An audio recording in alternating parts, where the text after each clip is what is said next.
What if your entire personality isn't who you are, but who you became to survive? That question doesn't just shake your ego, it shatters the foundation most people live their whole lives standing on. Carl Jung once said, until you make the unconscious conscious, it will direct your life, and you will call it fate. But what if what you're calling fate is really a wound? Not the kind that bleeds, but the kind that shapes you so slowly, so silently, you don't even notice it's building a life for you. It begins with small betrayals, moments where who you were wasn't okay. Too loud, too soft, too emotional, too much. So you adapted, you smiled when you didn't want to. You took care of others before you ever learned to care for yourself. You grew up fast, not because you were mature, but because you weren't safe enough to be a child. And then? The world applauded. They called you strong. They said, you've got it all together, nothing rattles you, everyone counts on you. But they weren't praising you, they were praising the mask. And the mask was built by pain. Much of what we call personality is actually a brilliant adaptation, a shape you took to fit into a world that asked you to be less of yourself. A self you abandoned piece by piece just to feel safe, just to be loved. You didn't choose to become emotionally distant. You learned that your feelings were unwelcome. You didn't choose to be a perfectionist. You learned that mistakes came with punishment. You didn't choose to be hyper-independent. You learned that asking for help came at too high a cost. So you stopped asking, and you called it maturity. You called it confidence. You called it just who I am. But if you're honest, it doesn't feel like you. Not really. There's an ache underneath your achievements, a silence under your smile, a sense that you're watching your own life from behind a window. You feel the weight of invisibility, even when you're surrounded by people, especially then. That's because what you built to protect yourself now prevents you from being touched. The mask that saved you is now suffocating you. Here's the paradox. You've never been more admired and never felt more unseen. You've never been more in control and never felt more lost. This is not weakness, this is the cost of survival. And survival has an expiration date. Because there comes a moment, soft, sudden, undeniable, when you begin to sense that something's missing, not out there, in here. A faint pulse beneath the performance, a quiet voice asking, what if I'm more than who I had to become? You try to ignore it, but it keeps returning. In the silence before sleep, in the stillness between achievements, in the eyes of someone who sees past your mask for just a second. And then you start to remember, not with your mind, but with your body. The child who used to laugh for no reason. The teen who wrote poems they never showed anyone. The self that longed not to be impressive, but to be known. This isn't about rewinding time, it's about reclaiming the parts of you that never stop waiting.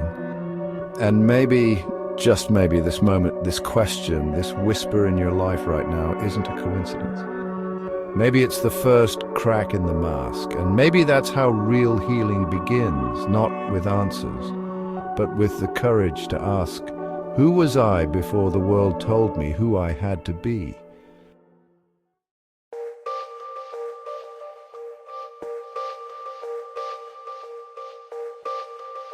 There's a quiet tragedy that lives beneath the surface of so many lives. Not that we were wounded, but that we mistook those wounds for our identity. Most people don't walk around thinking they're traumatized. They walk around thinking they're flawed. Too sensitive, too angry, too cold, too clingy. But what if those aren't character traits? What if they're adaptations? Gabor Maté calls this the distortion of self for the sake of connection. A child who learns that authenticity threatens belonging will trade truth for attachment every time. Because safety always wins, so what begins as survival becomes personality. You weren't born detached, you learned that closeness hurt. You weren't born hyper-independent, you learned that need was dangerous. You weren't born numb, you learned that feeling too much made others leave. Jung called the outer self we show the world the persona. It's the mask we wear to navigate society. But if we wear it too long, we forget it's a mask. We start to believe it's who we are. Behind that mask, in the corners you learn to hide, lives the shadow. Not just the shameful parts, but the sacred parts too.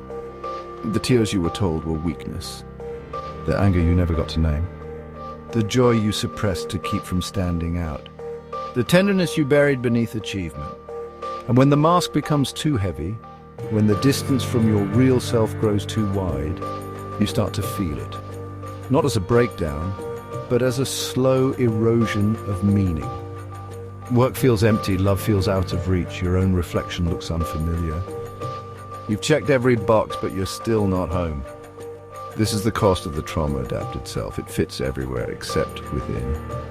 You start to wonder why you can't feel joy, why you self-sabotage relationships that are finally safe, why you keep attracting people who don't really see you. But that's the echo of the old pattern, the original wound replaying in higher resolution. And here's what no one tells you. That wound, the one you tried to bury under competence, under silence, under strength, is not trying to destroy you, it's trying to lead you back. Because the soul doesn't heal through avoidance, it heals through integration. It heals when the persona stops pretending and the shadow stops hiding. And just when you're about to collapse under the weight of your own performance, something unexpected happens. A moment, a pattern, a whisper. You think of someone you haven't seen in years, then they call. You ask for a sign, and a hawk flies across your path, the same one that showed up the day your father died. You dream of a word you've never heard, and the next day you hear it in a stranger's conversation. You pause, because these aren't just coincidences, they're too precise, too personal. Jung called this phenomenon synchronicity, a meaningful coincidence that defies logic but resonates with the soul. Skeptics say it's pattern-seeking, apophenia, cognitive bias. But here's a question they can't answer. If it's all meaningless, why does it feel like someone's speaking directly to you? Maybe it's not magic, maybe it's memory, maybe it's the self, your deepest truth, using symbols to get your attention. Because the ego resists truth, but the unconscious, it speaks in dreams, in signs, in stories.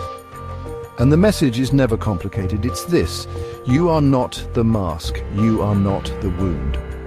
You are the one who noticed the pattern, you are the one waking up. And the moment you see it, you can't unsee it. You begin to wonder, if the universe is whispering to me, what else have I forgotten how to hear? Maybe the most important voice in your life has been speaking all along, from behind the mask, from beneath the wound, from within the silence. And now you're finally listening.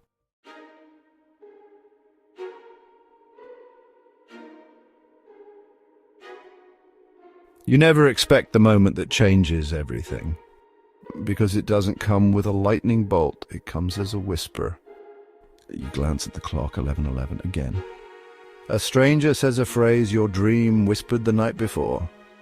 A song you haven't heard in a decade plays the second you start thinking about walking away.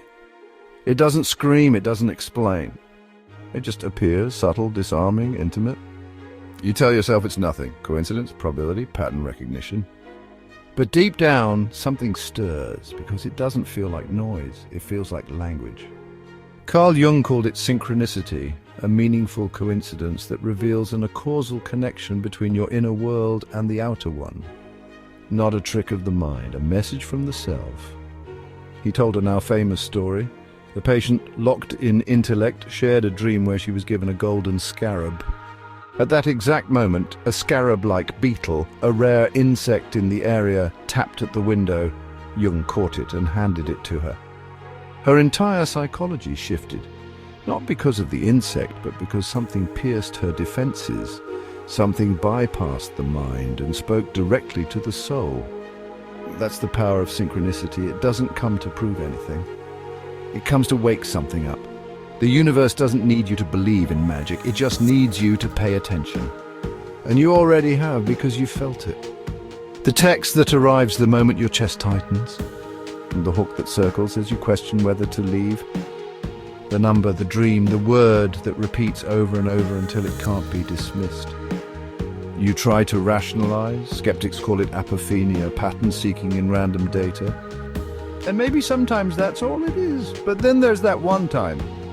That one moment when it's so precise, so poetic, so impossibly timed that your breath catches in your throat. And suddenly, you're not in control anymore. You're in conversation. You're no longer a solitary mind navigating a cold universe. You're part of a dialogue, a dance between your deepest pain and something infinitely wise, trying to guide you back to yourself. Because that's what synchronicity is, not a trick, not a glitch. It's the soul tapping the glass. It's the universe whispering, I see you, I've always seen you. And the reason these signs start showing up now after all this time is because your mask is beginning to crack. Your persona, the trauma-shaped self, is losing its grip, and through that crack, something older, something truer is emerging. The self. Not the ego self, not the curated version of you, the self that never forgot who you were, the self that still believes you're worth remembering. You don't need to interpret every sign, you don't need to chase meaning. You just need to listen to what happens in you when they appear, the silence, the shiver, the knowing that isn't intellectual but cellular. It's not about superstition, it's about resonance. And if the symbols repeat, it's not because the world is strange, it's because your soul is starting to respond. This is how the return begins, not with answers, but with echoes. Not with logic, but with the exquisite terror of being seen by something you can't explain. And maybe you don't need to explain it, maybe you just need to admit that you're listening.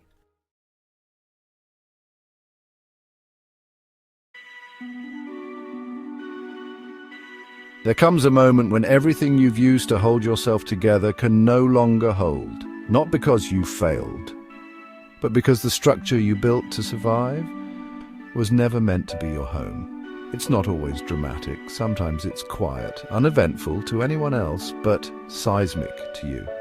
You're driving. A song comes on. The one that played the night they left. The one you avoided for years. And suddenly the tears come. Not just from your eyes, but from somewhere older, somewhere buried, somewhere real. This is not breakdown, this is breaking open. It's the moment the mask fractures. When the false self begins to fall away, not with violence, but with grace. Because the signs have been knocking, and now you're soft enough to answer. You've seen the hook, you've heard the song. You've felt the dream that won't leave you alone. And for the first time, you stop asking, what's wrong with me? You start asking, what's trying to reach me? Jung called this moment the beginning of individuation, the sacred collapse of the ego's illusion. The letting go of who you thought you had to be to become who you actually are. This is where the myths live. The heroes who descend into darkness not to be destroyed, but to discover. And when they return, they're not polished, they're real. The Velveteen Rabbit wasn't born real. He became real through love, through wear, through loss, through the slow unraveling of everything that made him artificial. That's you, not broken, becoming. You've spent years being invulnerable, strong, capable, controlled. But now the tears feel holy, the softness feels right, and the signs don't scare you anymore. They feel like home. Because you're no longer resisting the truth. This pain didn't arrive to crush you. It arrived to open a door. And that door isn't external. It's not a new job, a new lover, a new city. It's the door back to yourself. The self you left behind when love felt unsafe. The self that still remembers what joy feels like when it isn't managed. The self that still believes the world is alive with messages meant just for you. This isn't spiritual fantasy, it's psychological reality. The unconscious is speaking through symbol, through pattern, through synchronicity. And you? You're finally listening with more than your ears. You're listening with your soul, so let it crack. Let the performance fall away. Let the signs speak louder than your doubt. Because what's on the other side of this fracture isn't emptiness, it's truth. It's tenderness, it's you. And maybe that scar you carry isn't just a mark of pain. Maybe it's the very place the light is entering. Maybe this is the moment the return begins.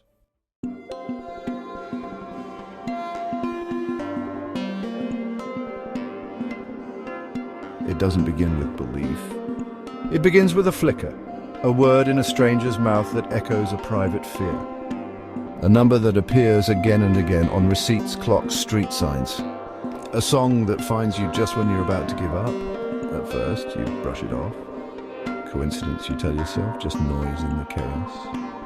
But then it repeats and repeats again.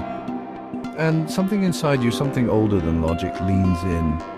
Carl Jung called it synchronicity, a meaningful coincidence between your internal state and the outer world.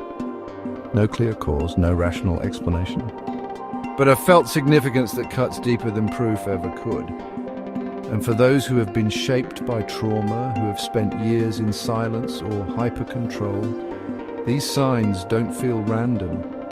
They feel like recognition, like something somewhere is answering a question you didn't know you asked. These moments don't come with instructions. They don't tell you what to do. They don't offer certainty, they offer intimacy. Because synchronicity isn't about direction, it's about reflection. It shows you where your soul is reaching, where your defenses are softening, where the unconscious is asking to be seen, and it speaks in symbol, in pattern, in resonance, a hawk at the window. A phrase in a book you weren't supposed to open, a dream that won't let go. This is not superstition. It's not a desperate mind projecting meaning into randomness. It's the psyche regaining its native language, the language of metaphor, archetype, image. Because before you were told to analyze everything, you knew how to listen. You knew that meaning is not something you build, it's something you notice, and something you choose to respond to. Skeptics will call it apophenia, the mind's hunger for patterns and chaos. But even science now understands that perception isn't neutral. What we notice shapes how we live, and how we live shapes who we become. So the question isn't, is this real? The question is, what happens when I follow it? Does the whisper soften your breath? Does the sign pull you into presence? Does the pattern wake up something in you that had been sleeping?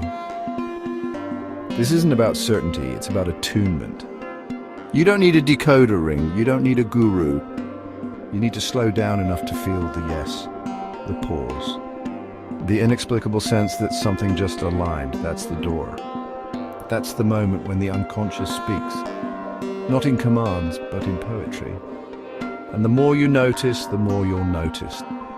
Because the self, the deeper, wiser intelligence within you, wants to be known.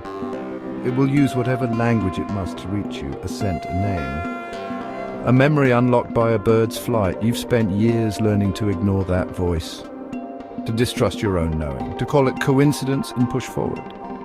But not everything meaningful needs to be explained. Some things are sacred because they're felt. And if you feel something now, a pull in your chest, a soft chill along your arms, a quiet sense that this isn't just a video, it's a mirror, then you already understand. This is how you learn the language again, not through analysis, through attention.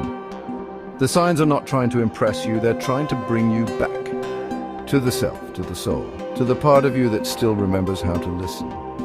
So don't dismiss the song that knows your name. Don't silence the dream that repeats. Don't scroll past the whisper you weren't expecting. Because maybe, just maybe, what you're calling coincidence is your soul rising through the noise, asking if you're finally ready to hear it.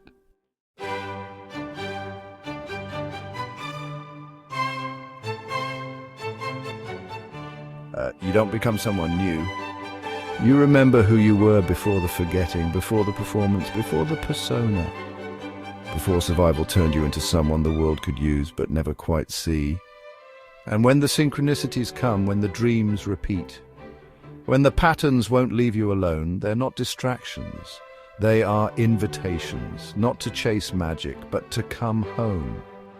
Carl Jung said the self is the totality of the psyche, the place where all your contradictions live without shame, in the part of you that was never broken, only buried.